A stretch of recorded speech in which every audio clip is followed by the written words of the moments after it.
50 বছরের হিসাব আমি দিতে পারবো না, তবে একটা সেজদার হিসাব আমি দিয়ে যাব। এই যে গারমোড়া মসজিদে অনেক সময় ফজরের জামাত হয়, অনেক সময় ফজরের জামাতে বৃদ্ধা বাবারা ঘুম থেকে উঠে দেখে ইকামত শুরু হয়ে গেছে, দৌড়ে গেছে জামাত ধরতো, গিয়া দেখে ইমাম সাহেব হুজুর 2 রাকাত পড়া লাইছে। 2 রাকাত পড়া এবারে ইমাম সাহেব হুজুরের শেষ আখেরি বৈঠকে যাইয়া সেজদা দিতেছে। ও মুসলমান দৌড়ে যায় কই কিরে রাকাত তো 2টা শেষ, এবার সেজদায়। মনে মনে ইমানদার কয় যাও বই দাঁড়াইতে গেলাম নাই, আল্লাহু আকবার কইয়া সোজা সুজি সেজদায় চলে গেছে। একটা সেজদা দিছে, বৈঠকে বসছে, ইমাম সাহেব নামাজ শেষ করছে। এবার মাসবুক আবার দাঁড়াইয়া কয় রাকাত নামাজ পড়বে? জোরে কোন। 2 রাকাতে রুকু কয়টা? জোরে। সেজদা 4টা। এবার সে 2 রাকাত নামাজে 4টা সেজদা দিল, সালাম ফিরাইলো, নামাজ শেষ হয়ে গেছে। ফেরেশতারা এবার সওয়াব লিখতেছে, 2 রুকুর সওয়াব লেখা শেষ, 2 রাকাতের সওয়াব শেষ, 4টা সেজদার সওয়াব শেষ। এবার এক ফেরেশতার ডাক দিয়ে কয় ওই যে দৌড়াইয়া আইয়া ইমাম সাহেবের লগে একটা সেজদা দিছি, সেজদা তো 5টা দিয়া লইছে। সুবহানাল্লাহ। ফেরেশতা ডাক দিয়ে কয় ওই 5 নম্বর সেজদার সওয়াব কেমনে মিলাইবা? এখানে তো 4টা সেজদার সওয়াবের গড় আছে। সুবহানাল্লাহ। আর বাম কাদের ফেরেশতা কইরা লেহার দরকার নাই, দেরি কইরা আইছে যে শাস্তিটা হইলে 5 নম্বর সেজদা দিয়া সমান সমান। ডান কাদের ফেরেশতা কয় কাম হইতো না, আল্লাহর কাছে যোগাযোগ করি। আল্লাহ ডাক দিয়া কয় সেজদার সওয়াব লাগছো? কয় 4টা। আল্লাহ ওই 5ম নম্বর সেজদা লেখার জায়গা নেই, কি করব? আল্লাহ ডাক দিয়া কয় ও ফেরেশতাদের দল, আমার বান্দা যে আমার জন্য দৌড় দিছে জামাতে নামাজ পড়ার জন্য, আমার মহব্বতে দৌড় দিছে। ফজরের সময় রাস্তায় সাপও থাকতে পারে, খেয়াল করে নাই। ও ফেরেশতারা, ওই রাস্তার মধ্যে গর্ত থাকতে পারে, সেটার দিক খেয়াল করে নাই। আমি আল্লাহর কুদরতি পায়ে সেজদা দেওয়ার জন্য যে একটা দৌড় দিছে, ওই দৌড়টা আমি আল্লাহর কাছে এত ভালো লাগছে, তোমরা 4 সেজদার সওয়াব লেখা দাও।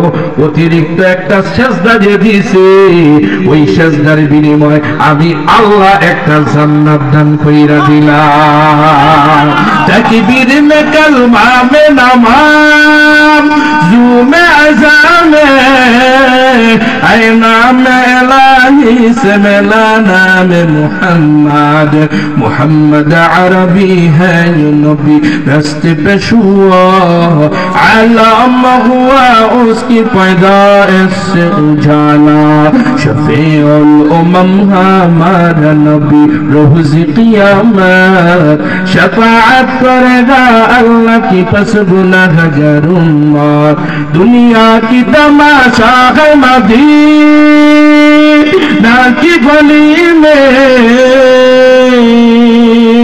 जन्नत का नमूना है मदीना की गली में।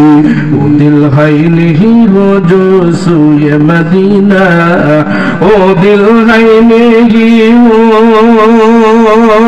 जो सूए मदीना, वो सर है नहीं हो जो कुर्बान मोहम्मद, वो सर है नहीं हो जो कुर्बान मोहम्मद। ফেরেশতারা আল্লাহকে বলে আল্লাহ সারা জীবন সেজদা দিয়েও তো জান্নাত পায় না, ও আল্লাহ একটা সেজদা অতিরিক্ত দিছে যার হিসাব নাই, তার কারণে একটা জান্নাত দিয়া দিলা। আল্লাহ মুসল্লি সিনা আমার এখানে যে আসবা, আমার সাথে পরিচয় হইয়া আইসো, আমার সাথে সম্পর্ক করে আইসো, নয়তো কিন্তু অন্ধকার কবর কেউ রাখবে না খবর। এখানে কিন্তু সাথী থাকবে না, বাতি থাকবে না, সাবধান। আমার এখানে যে আসবা, আমার সাথে সম্পর্ক করে আসবা। কবর ডাক দিয়ে আমি রাজা বাদশা এমপি মন্ত্রী পীর মুরিদ, আমি বক্তা শ্রোতা মুফতি মুহাদ্দিস কাউকে চিনি না। কবরকে এখন আমরা প্রশ্ন করি, হে কবর তাহলে তুমি কারে চিনো একটু কও। ও কবর, তার পরিচয় দিয়ে যাব। কবর ডাক দিয়ে কয়, আমি কারো পরিচয় চিনি না, তবে আমি এক দলকে চিনি। ও মুসলমান, কবরকে আমি আপনি প্রশ্ন করি, হে কবর কাকে চিনো একটু বলো। কবরের এই জবাবটা আবার দ্বিতীয় তেলাওয়াতে কৃত আয়াতে আসমানের মালিক দেন নিয়া, আইয়ুহাল্লাযীনা আমানু তাকুল্লাহা হাক্কা তুকাতিহি ওয়া লা তামুতুন্না ইল্লা ওয়া আনতুম মুসলিমুন। কবরের প্রশ্নে ও মুসলমান, আমার আপনার প্রশ্নের জবাব কবরের পক্ষ থেকে আসমানের মালিক দিতেছে, ওয়ালা তামুতুন্না ইল্লা ওয়া আনতুম মুসলিমুন। ও দুনিয়ার আমার বান্দা বান্দিরা, তোমরা কিন্তু মুসলমান না হইয়া মরিও না। মুসলমান ছাড়া কিন্তু কবরে গেলে কবর কাউকে চিনে না। কবর একমাত্র শুধুমাত্র কেবলমাত্র শুধু মুসলমানকে চিনে। বলেন আল্লাহু আকবার। মুসলমান ছাড়া আর কাউকে চিনে না। তুমি বড় বক্তা, না না, কবরে বক্তা চিনে না, কবরে চিনে মুসলমান। কবর ডাক দিয়ে কয়, আমার কাছে মুসলমান আসলে আমি বড় সম্মান করি, আমি বড় ইজ্জত করি। মুসলমান হইয়া আমার এখানে আসিও। কবরে কয়, মুসলমান হইয়া আইসো।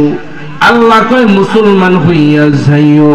এখন আমাদের এখানে কথা হলো, এখানে যারা আছে সবাই তো মুসলমান, ঠিক কিনা? জোরে কন, আরো জোরে কন। মেলায় যারা আছে তারাও কিন্তু মুসলমান। কবরে ডাক দিয়ে কয়, তোমরা যে মুসলমান কথা বাস্তব, তবে তোমরা যেই মুসলমান, সব মুসলমান আমার কবরের পছন্দ মতো হয় না। আমার কবরের পছন্দ মতো মুসলমানের 5টা গুণ থাকবে, 5টা কোয়ালিটি থাকবে, 5টা বৈশিষ্ট্য থাকবে। 5 গুণওয়ালা মুসলমান যদি হতে পারো, আমি কবর বড় সম্মান করব, মোহাব্বত করব। ও গারমোড়ার ইমানদারেরা, আমার কথাগুলো বোঝার চেষ্টা করবেন, কোনো কিচ্ছা কাহিনী না। এখানে যদি কোনো রিক্সা চালক থাকে, রিক্সা চালকের একটা ভদ্র মেয়ে আছে, বাবাও নামাজ পড়ে, মাও নামাজ পড়ে, মেয়েটাও নামাজি। এখন মেয়েটার জন্য একটা পাত্র তালাশ করতেছে। আপনাদের চেয়ারম্যান সাহেব সন্ধান দিছে, গুলশানে আমার একজন বন্ধু আছে, ওই বন্ধুর ছেলে কোটি কোটি টাকা কামায়, গুলশানে 10টা বাড়ি আছে, প্রতি মাসে তার 50 লক্ষ টাকা ইনকাম। ছেলেটা দেখতে বড় সুন্দর, তার ইনকামের কোনো অভাব নাই, গাড়ি আছে, বাড়ি আছে, সব আছে। রিক্সাওয়ালা এবার ছেলেকে দেখে পছন্দ করছে। ছেলেও মাশাআল্লাহ দেখতে সুন্দর, অনেক টাকার মালিক, গাড়ি বাড়ি আছে। কিন্তু হঠাৎ মেয়ের মা ডাক দেয়, কয়, স্বামী গো আমার, আমার একমাত্র মেয়েটারে যে দিবা, শুধু টাকা দেখা দিও না, বাড়ি দেখা দিও না, একটু খবর নাও ছেলেটা কেমন। খবর নিয়ে দেখে ছেলেটার চরিত্র ভালো না, ছেলেটা মদের আড্ডাখানায় চলে যায়, নারীদের সাথে সম্পর্ক গড়ে থাকে না। ও মুসলমান, আমার কথা বুঝে থাকলে সবাই আল্লাহর দেওয়া জবান দিয়ে জবাব দিবেন, ওই রিস্কাওয়ালা বাবা কি চরিত্রহীন ছেলের কাছে এই মেয়েটা বিবাহ দিবে? মাশাআল্লাহ, বুঝছেন? তার কারণ তার বাড়ি আছে, গাড়ি আছে, অসুবিধা নাই, কিন্তু চরিত্র বেজাল, আমি তার কাছে বিয়া দিব না। জোর কইরা মা কয়, না, সম্পদ যেহেতু আছে দিয়া দাও। এত সুন্দর বাড়ি দেখে বাবা আর মা পরামর্শ করে মেয়েরে দিয়ে দিছে, কিন্তু মেয়ে দেখে স্বামী পাইছে, স্বামীর আদর সোহাগ পায় না। 3 মাস পরে ফোন দিয়ে কয়, আমি তার ভাত খাবো না, ফাঁসি দিয়া মেয়ে মারা যায়। এমন ঘটনা ঘটেনি? ও মুসলমান, বাড়ি আছে, গাড়ি আছে, সব আছে, কিন্তু স্বামী স্ত্রীর ভিতরে মহাব্বত নাই, এই জন্য ধ্বংস, ওই ফ্যামিলি ধ্বংস। আমার আল্লাহ ডাক দিয়ে কয়, দুনিয়ার রিস্কাওয়ালার মেয়েটারে বিবাহ দিবা, এত সুন্দর গুণওয়ালা জামাই খুঁজো। কবর ডাক দিয়ে কয়, আমি যে তোমারে বিবাহ করব, সাদা কাপড়ের শাড়ি পইরা আসবা, আমারও একটা পছন্দ আছে, আমার এখানে আমার পছন্দের বাহিরে কোন মানুষকে আমি থাকতে দিই না, তার সাথে ভালো ব্যবহার করি না। কবর ডাক দিয়ে কয়, আমার একটা পছন্দ আছে, আমার পছন্দের গুণ হবে 5টা, এই 5টা গুণ যার ভিতরে থাকবে তারে আমি গ্রহণ করব। এবার সে কালো হোক, সে ধনী হোক, গরিব হোক, সে পঙ্গু হোক, অসুবিধা নাই, আমি যারে ওই কবরের সম্মানিত মেহমান বানাইতে চাই, তার মধ্যে গুণ থাকবে 5টা। জোরে আওয়াজ দিয়ে কোন কয়টা? আমরা তো মুসলমান দাবি করি, কবরে আমি মুসলমান চাই। এখন কবরে যেই মুসলমান চাই, আমরা ওই মুসলমান হইলাম কিনা একটু যাচাই বাছাই করবেন। কবরে যে 5টা গুণ চাই, আবার রাসূলের আমি যে হাদিস শরীফ পাঠ করেছি, এর মধ্যে একটা হাদিসের মধ্যে কবরের 5টা গুণের কথা বলেন। নবী আমার রাজ্যে বলেন, বুনিয়াল ইসলাম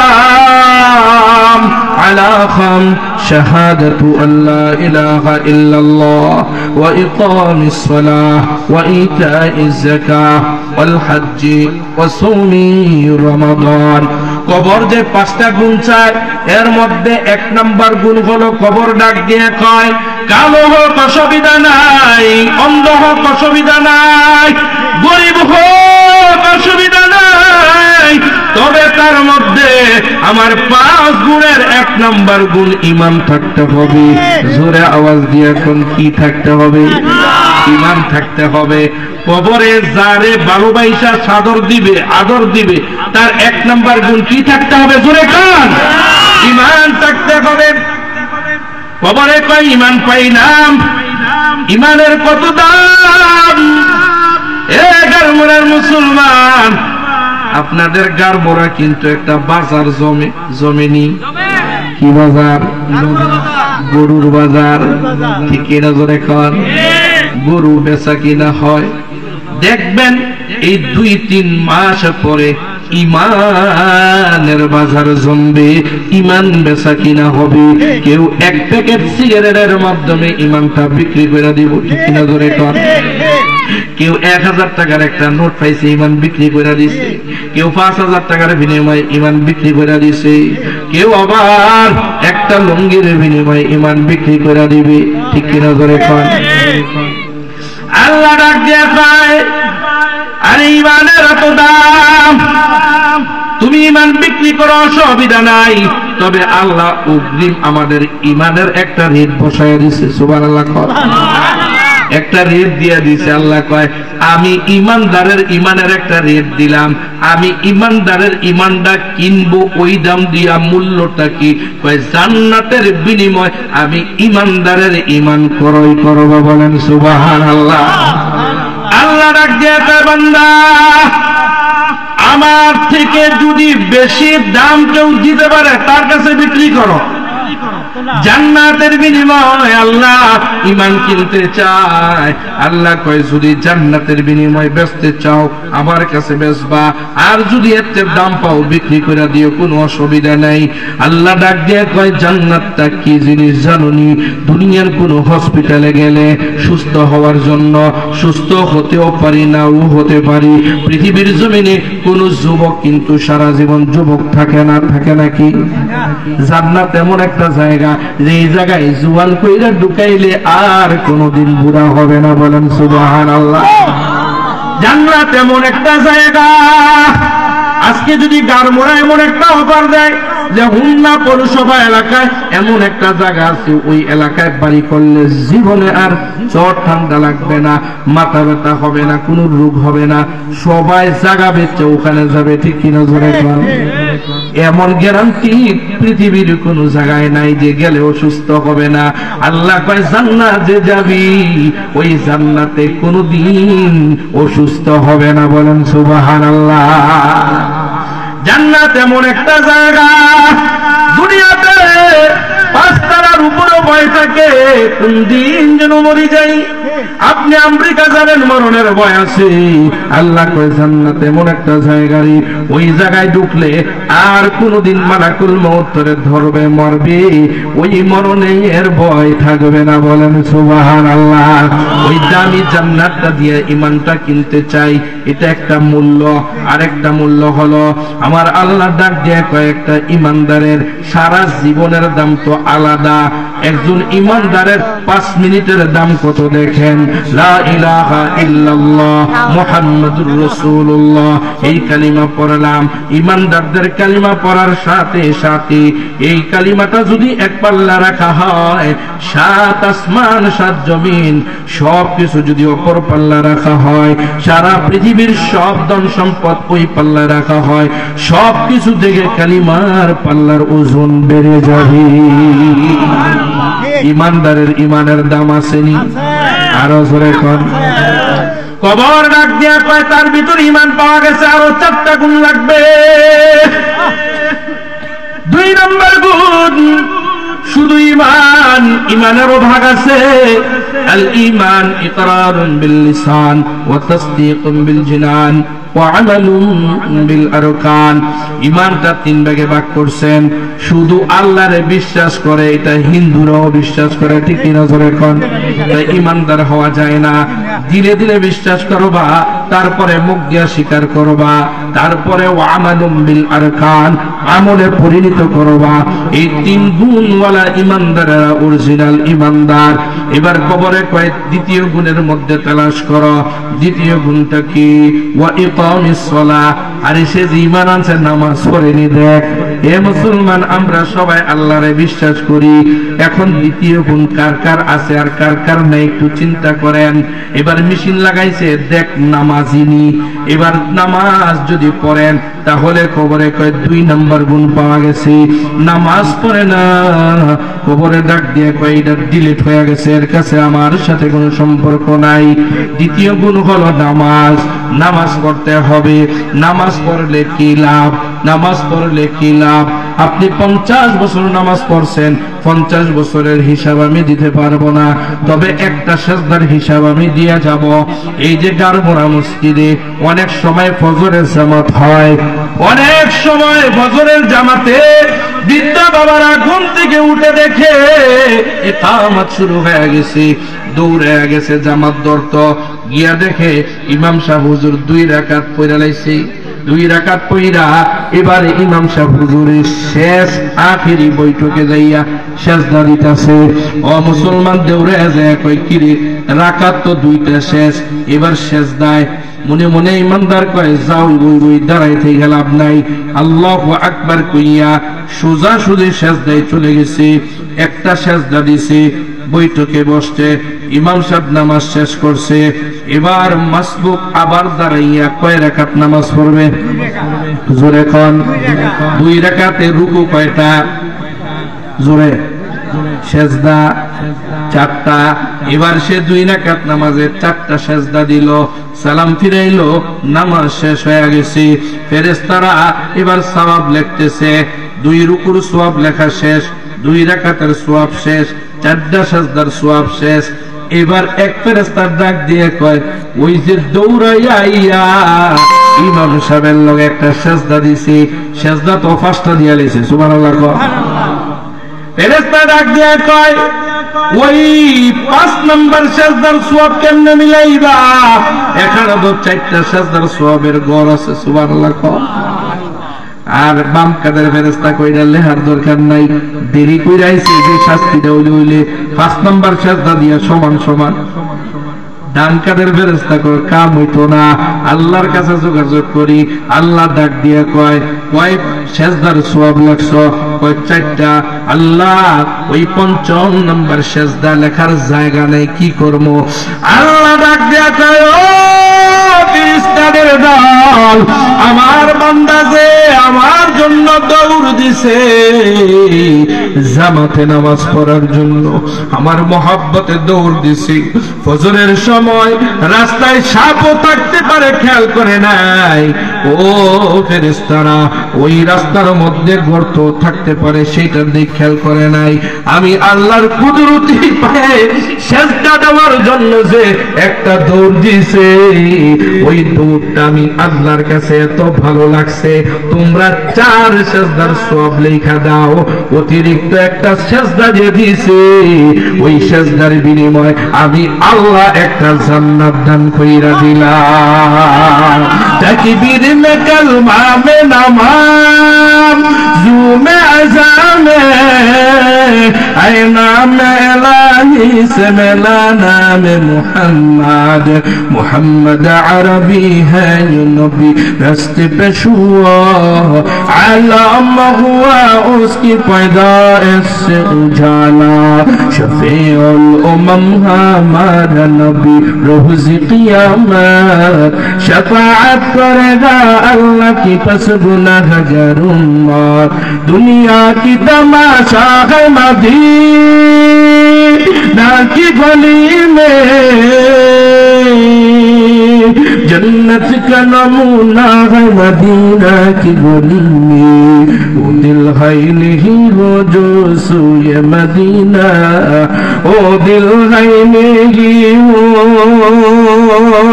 जो सूए मदीना, ओ सर है नहीं हो जो कुर्बान मोहम्मद, ओ सर है नहीं हो जो कुर्बान मोहम्मद।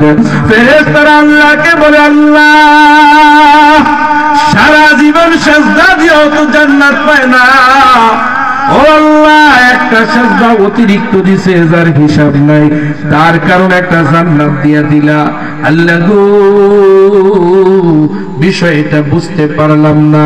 আল্লাহ ডাক দিয়া কয়, গো আমার বান্দা যে নিজের জানের মায়া করে নাই, ঘুম থেকে ওইটা নামাজে আদায় করবার জন্য জামাত ধরবার জন্য দৌড় দিছে।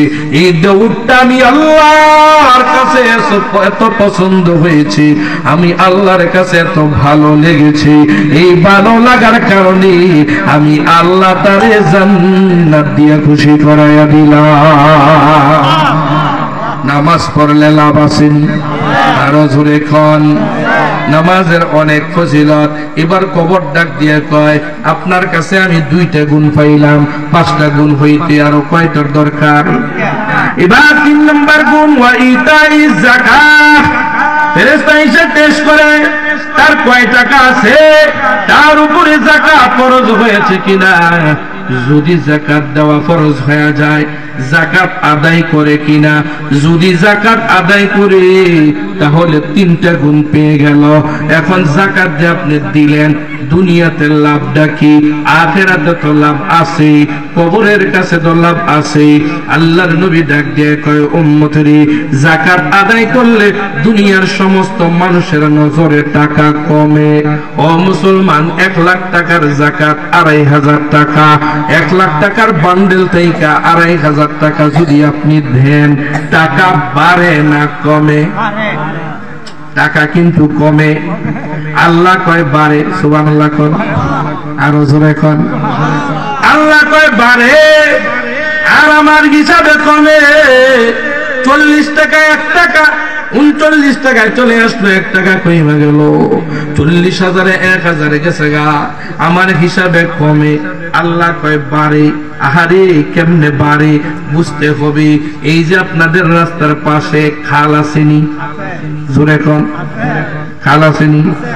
খালে কিন্তু একটা জোয়ার ভাড়া আছে, আসেনি? পুকুরে আইনি, পুকুরে কি জোয়ার ভাড়া আছে? খালে জোয়ার ভাড়া আছে।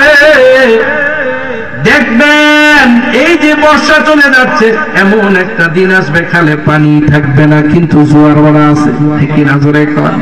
বান্দা বুঝে না, যখন বাডা খালে এমনি পানি নাই, আল্লাহ কয় ও খাল তোর পানিগুলো দান কইরা দে। সুবহানাল্লাহ কোন।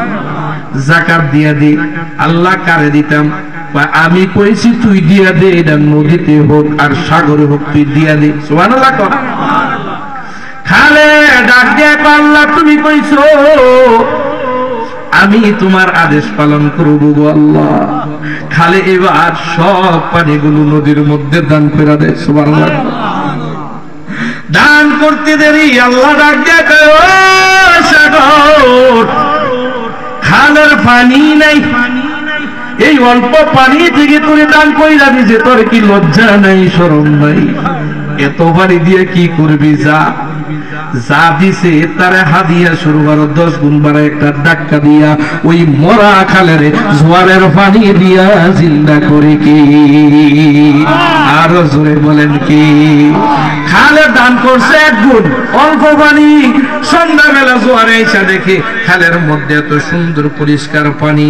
এই মুসলমান, আল্লাহ কয় দান কর, আমার দেওয়া রিজিক থেকে দান কর। দান করলে বাড়ে, আমার আপনার নজরে কমে, কিন্তু জোয়ার যখন আসবে আল্লাহ কয় মান জাআ বিল হাসানাতি ফালাহু আশরু আমসালিহা।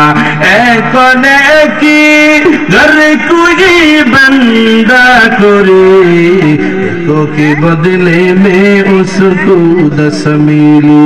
আল্লাহ কয় ও বান্দা যাকাত দি, তোর নজরে কমে, আর আমি আল্লাহ এই টাকা জান্নাতের ভিতরে যাইয়া যখন চলে যাবে, আমি আল্লাহ 10 গুণ বাড়াইয়া তোর এই দানকে আমি আল্লাহ হাদিয়া দিব। এবার যাকাত দিলে লস না লাভ? আরো জোরে খান। এবার কবরে যেই ফেরেশতা পাঠায়া দিল, 3টা জিনিস পরীক্ষা হয়ে গেছে। ঈমান আছে, 2 নম্বরে সে নামাজও পড়ি, 3 নম্বরে যাকাত দেয়। এবার ফেরেশতা মেশিন দিয়ে টেস্ট করে ওয়াল হজ, টাকা আছে হজ করলো নি? ও মুসলমান, টাকা আছে, অনেকে হজে যায় না, আসেনি? আরো জোরে খান। তাহলে 3 নম্বর গুণ না থাকলে কবরে ডিলিট মেরা দিব। এবার 3 নম্বর, যেই 4 নম্বর গুণ বাইতুল্লাহ যাওয়া, এবার আয়েশা দেখেন না তার ঈমানও আছে, নামাজও পড়ে, যাকাতও দেয়, আবার জীবনে যে টাকা আছে একবার হজ করতে হবে, হজও গেছে। সুবহানাল্লাহ। ও মুসলমান, কবরে কয় আরে 4টা গুণ পেয়ে গেলাম, এবার আপনি যে এত টাকা আদায় করে হজে গেছেন, কবরে তো পরে আল্লাহ ডাক দেয় নবী গো আমার, এখানে কত হাজি আছে জমিন বিক্রি কইরা হজে গেছে, আসেনি? বাড়ি বিক্রি কইরা হজে গেছে, আসেনি? আল্লাহ ডাক দিয়ে কয় ও পয়গম্বর, বাড়ি বিক্রি করে, গাড়ি বিক্রি করে, জায়গা বিক্রি করে, জমিন বিক্রি করে, মহাব্বতের টাকার মায়া ছেড়ে আমি বাইতুল্লাহ আসলো 7-8 লাখ টাকা ব্যয় করি, আমার বান্দারে কি কিছু লাভ দেওয়া যায় না? নবী ডাক দিয়ে কয় ও আল্লাহ, অবশ্যই দেওয়া যায়, তোমার মেহমান, তোমার এখানে আসছে, তারে তো হাদিয়া দিয়া পাঠাইতে হইব। আমার আল্লাহ ডাক দিয়ে কয় ও পয়গম্বর, আপনি জানায়া দেন, গারমুরা মসজিদে যে নামাজ পড়তো 70 বছর, প্রত্যেক রাকাতে 1 রাকাতের সওয়াবই পাইছে। হজে যাইছে, আমার বাইতুল্লাহর সামনে দাঁড়াইয়া দাঁড়াইয়া নামাজ পড়ে। ও পয়গম্বর, আপনি জানায়া দেন, আমার বান্দা 1 রাকাত নামাজ শেষ করতে দেরি 1 লক্ষ রাকাত নামাজের সওয়াব আবার বান্দার আমল নামায় জমা করতে আর দেরি করি না।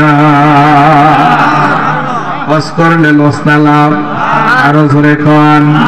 মান হাজ্জা লিল্লাহ, হজ যদি আল্লাহর জন্য হয় তাহলে ওই হজে সওয়াব আছে, জান্নাত পাওয়া যায়।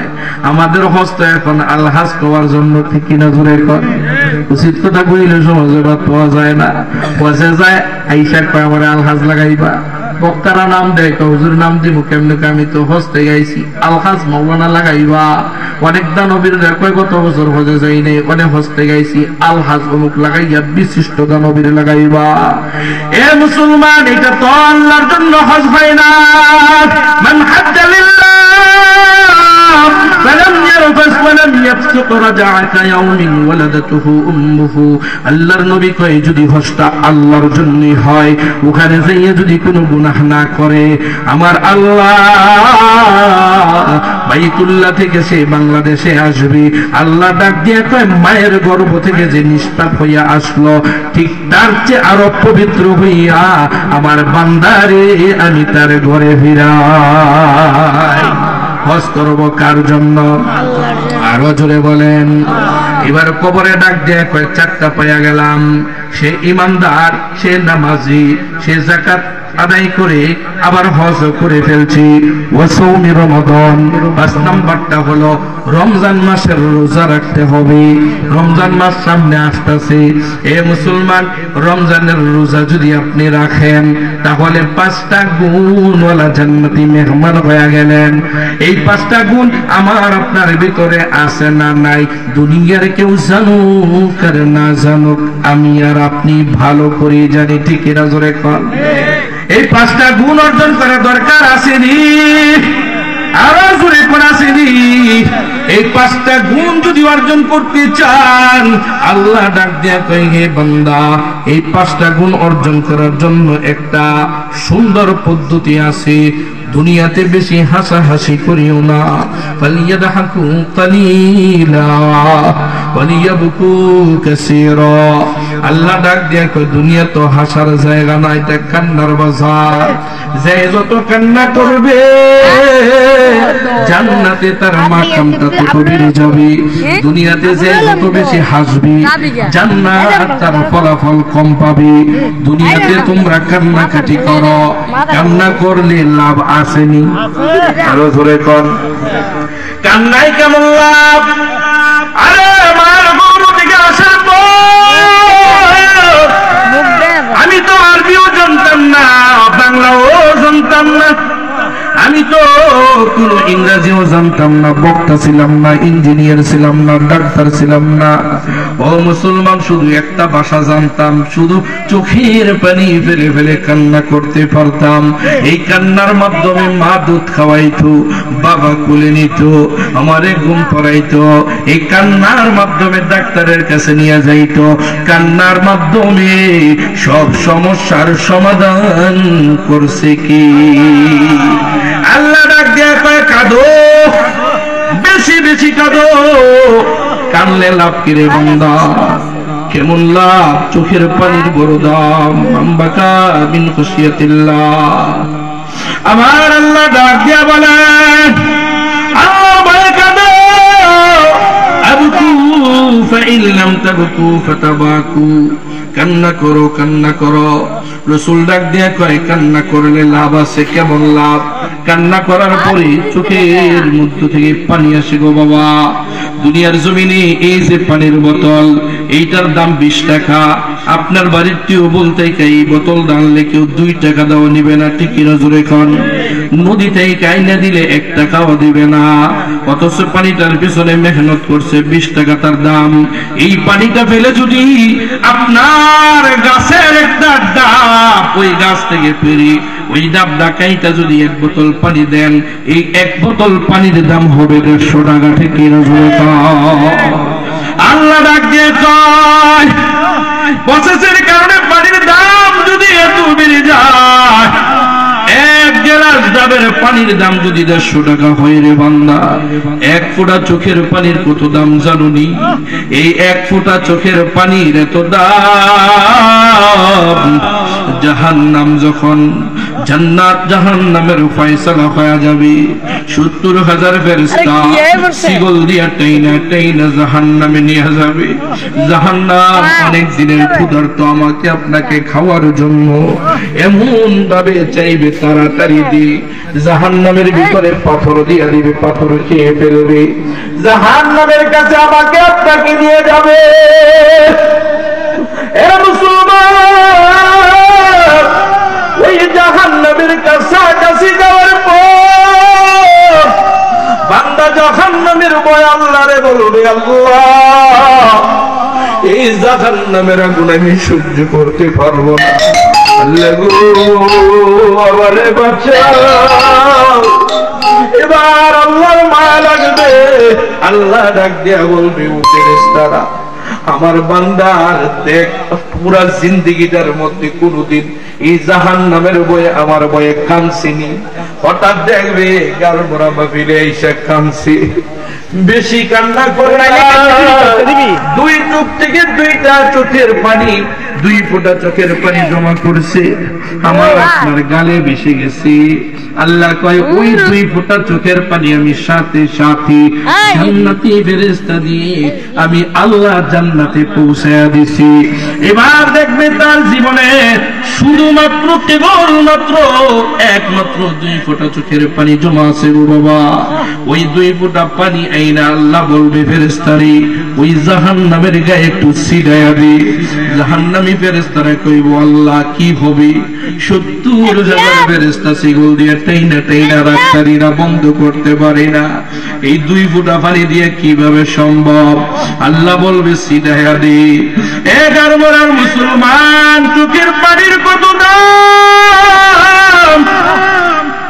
এই দুই ফোঁটা চোখের পানি জাহান্নামের গায়ে ছিটাইয়া দিতে দেরি গো বাবা, জাহান্নামের আগুন বন্ধ হতে আর দেরি হবে না। এবার ফেরেশতারা বলবে, আল্লাহ কি মেডিসিন দিলাম? আল্লাহ বলবে, আমার বান্দা আমার ভয়ে, জাহান্নামের ভয়ে দুনিয়াতে দুই ফোঁটা চোখের পানি জমা করছিল, এই দুই ফোঁটা চোখের পানির এত দাম। ফেরেশতারা আল্লাহরে কইব, আল্লাহ বুঝলাম না, এই দুই ফোঁটা চোখের পানির এত দাম নাকি? আল্লাহ কয়, ও ফেরেশতারা রে, সাধারণ নিচের পানি গাছের উপরে গেলে যদি 1 গ্লাস 20 টাকার পানি 150 টাকা হইতে পারে, আমার বান্দা এই যে চক্ষুগুলো থেকে পানি বাইরে করছে, ওই চোখের পেছনে কোনো নদী ছিল না, কোনো খাল ছিল না, কোনো বিল ছিল না, কোনো টিউবওয়েল ছিল না। ওই চোখের পিছনে যদি চক্ষুগুলো খুলতো, আমার বান্দার চোখের পিছন থেকে রক্ত আসতো, রক্ত। ওই রক্তের সাগর থেকে আমি আল্লাহর ভয়ে, জাহান্নামের ভয়ে আমার বান্দার যে দুই ফোঁটা চোখের পানি জমা করছি, এই দুই ফোঁটা চোখের পানির দাম পড়ে পুরা জাহান্নামকে শান্ত করার জন্য ওই দুই ফোঁটা চোখের পানি বড় যথেষ্ট। কান্না করলে লাভ আসেনি। মুসলমান, এখন তো আমাদের চক্ষু দিয়ে কান্নায় আসতে চায় না, যেখানে যাবেন হাসাহাসি। বর্তমানে এমন একটা নোংরা অবস্থা হয়ে গেছে, ওয়াজের ময়দানে বক্তারাও হাসায়, শ্রোতারাও হাসে। এমন অনেক বক্তা আছে, ঠিক কিনা জোরে কন? হাসতে হাসতে বাড়িতে যায়।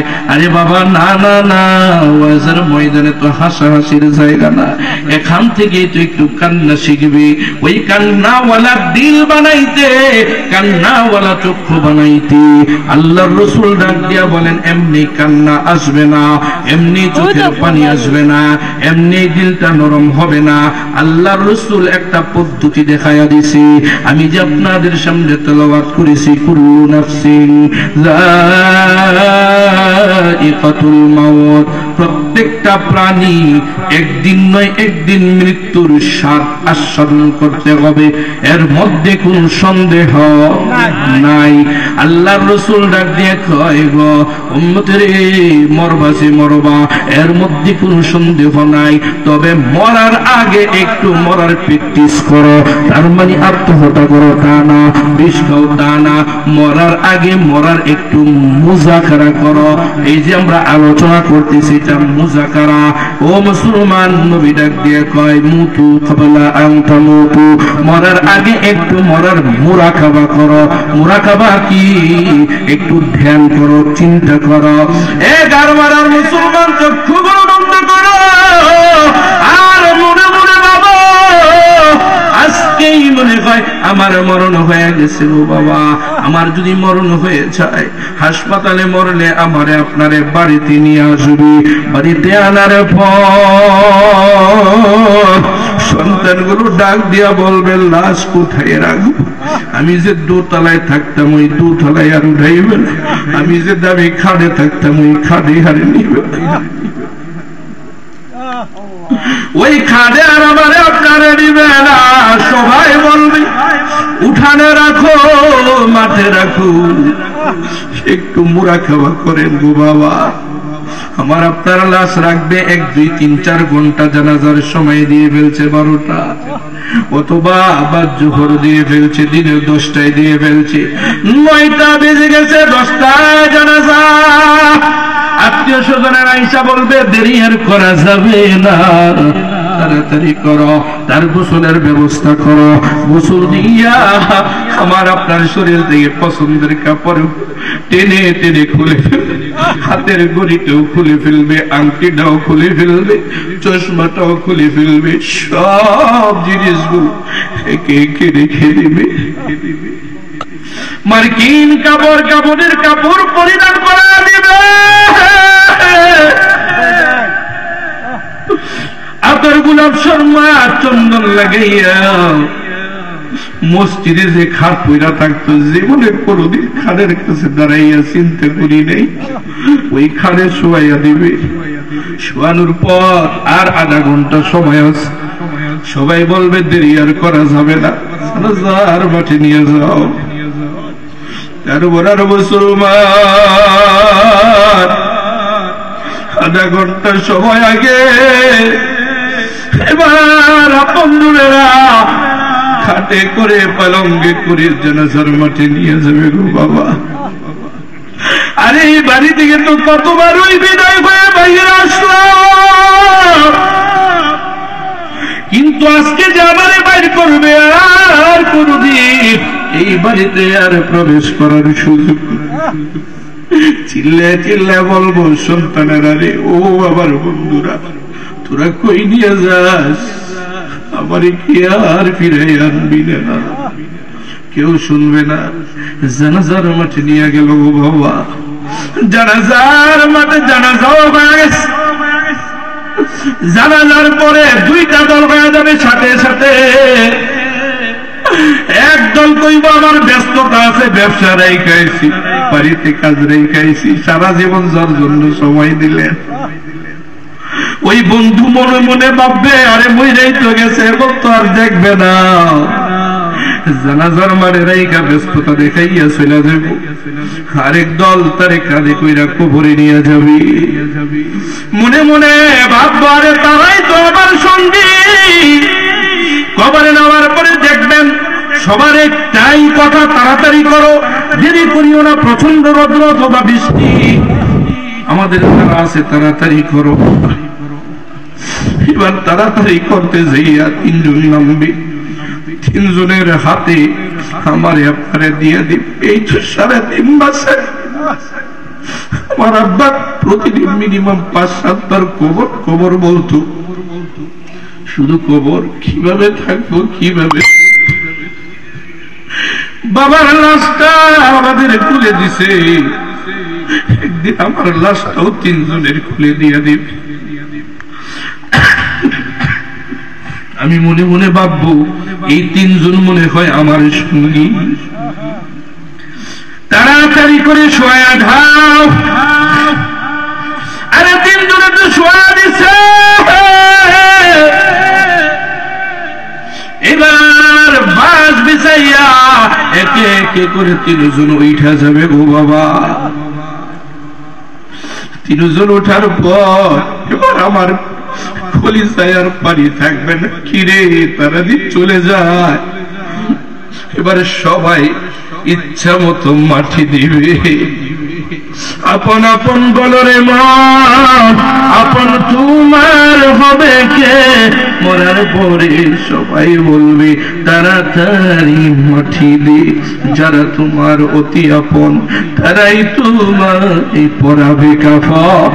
কবরেতে করবে দাফন, মাটি দিবে মনে মন। সবার মাটি দেওয়া শেষ। আমি মনে মনে ভাববো তারা মনে হয় এখানেই থাকবে। আরে 2-4-5 মিনিটের মধ্যে তারা মুনাজাত দিয়ে চলে যাবে গো বাবা। আমার আলোচনা শেষ। একটু দিলটা নরম কইরা 2 ফোঁটা চোখের পানি জমা করেন।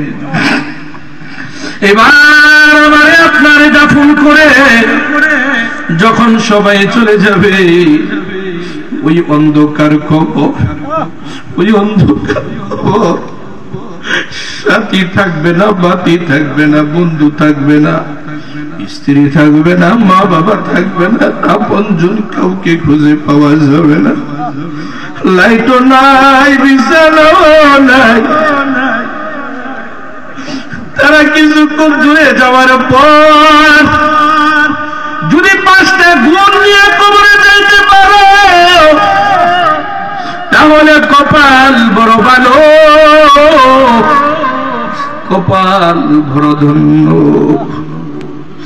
আর যদি এই 5টা গুণের একটা গুণ না পাওয়া যায়, প্রথম যাবে কবরের শাস্তি, প্রথম শাস্তি। কবর ডাকতে কইব, আল্লাহ আমি তো তারে পছন্দ করি না, আমার এখানে কেন দিয়া গেল? আমি তারে পছন্দ করি না, দুনিয়াতে বহু সার দিছি আল্লাহ, এখন আমার এখানে আসছে, আমি এখন সার দিব না। আল্লাহ কইব, কবর রে যা যা তোরে অনুমতি দিলাম, উপরে থাকতে যেহেতু সোজা হয় না, এখন সোজা কর। কবর রাগ হইয়া ডান দিকের মাটি বাম দিকের মাটি এমন জোরে চাপা দিবে, এমন জোরে চাপা দিবে, হাদিসের বর্ণনা আসছে, এক পাশের হাড় আর এক পাশের হাড়ের ভিতরে এমনি প্রবেশ করবে। আল্লাহু আকবার। হাড়গুলো যখন প্রবেশ করবে, এত ব্যথা, এত ব্যথা, এত আঘাত লাগবে গো। মাঝে মাঝে দেখবেন গুরুস্থান থেকে গরু ছাগল ছুইটা বাজা। হাদিসের মধ্যে আছে, এত জোরে একটা চিৎকার দিয়ে বলে, আল্লাহ আমাকে বাঁচাও, ও আমার আত্মীয়রা রে, আমারে বাঁচাও, আমাকে কবরে চাপ দিতেছে রে। কিতাবের ভিতরে আসছে, এত জোরে চিৎকার দিবে, ওই চিৎকারের আওয়াজ যদি সিংহায় ফুক দেওয়ার আগে কোন মানুষ বাস্তবে শুনতো, পুরা দুনিয়া ধ্বংস হয়ে যেত। আল্লাহু আকবার। কবরের আযাব শুরু হয়ে যাবে। ও মুসলমান, মরতে দেখি তো হবে, মরণ থেকে আমি আপনি বাঁচতে পারবো না। এই জন্য মরার আগে মরার মুযাকারা করা, আলোচনা করা, মরার মুরাকাবা করা, মাঝে মাঝে ধ্যান করা। আরে এই বাড়িতে তো আমার বাবা ছিল, এখন বাবা নাই, আমি আছি, আমিও থাকবো না, একদিন এই বাড়ি থাকবে, বাড়িওয়ালার বাড়ি থাকবে, ওয়ালা থাকবে না। আরে গাড়িওয়ালার গাড়ি থাকবে, মাগার ড্রাইভার থাকবে না। ক্ষমতাওয়ালার চেয়ার ঠিকই থাকবে, ওয়ালা থাকবে না। টাকাওয়ালার টাকা থাকবে, ওয়ালা থাকবে না। ঠিক কিনা জোরে খান। এই জন্য কবর ডাক দিয়া কয়, এ কবর মন্ত্রী যাত্রী, আমি কিন্তু রাজা বাদশাহ এমপি মন্ত্রী বক্তা শ্রোতা ইমাম মুয়াজ্জিন মুফতি মুকাদ্দাস কাউকে চিনি না। আমার এখানে যদি আসো, ওয়ালা তামুতুন্না ইল্লা ওয়া আনতুম মুসলিমুন, পরিপূর্ণ ইমানদার মুসলমান না হইয়া আসিও না।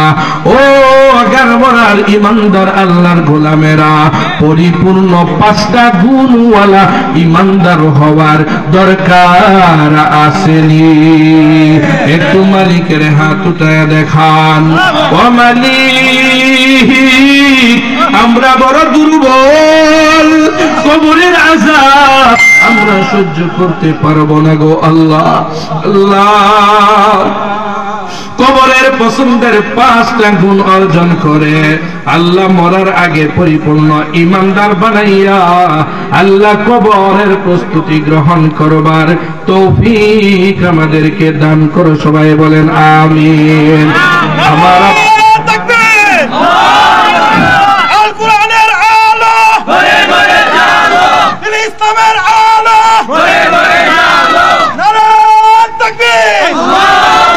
আমার আপনার রব কি? আমার আপনার হায়াতের মালিক কি? আমার আপনারে বানাইলো কি? যদি ঈমানটা দিতে হয় কাকে দিব? আল্লাহর জন্য ঈমান সাজায়া গুছায়া রাখবো।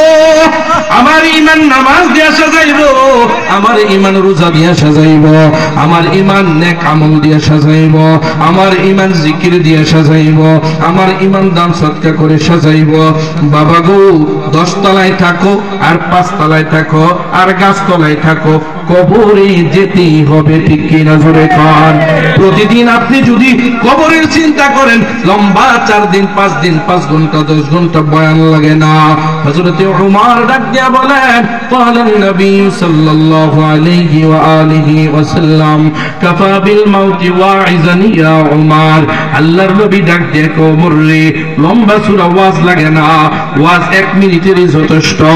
অর্থাৎ একদিন আমি ছিলাম না, আজকে আসি, কিছুদিন পরে আর থাকবো না, তারপরে কোথায় যাব, কেমনে থাকবো, এই চিন্তা যদি যখন তুমি শুইবা, বালিশের মধ্যে মাথাটা লাগাইয়া প্রতিদিন যদি কেউ একবার করে কবরের চিন্তা করে, তাহলে তার জীবনটা বড় সুন্দর হয়ে যাবে।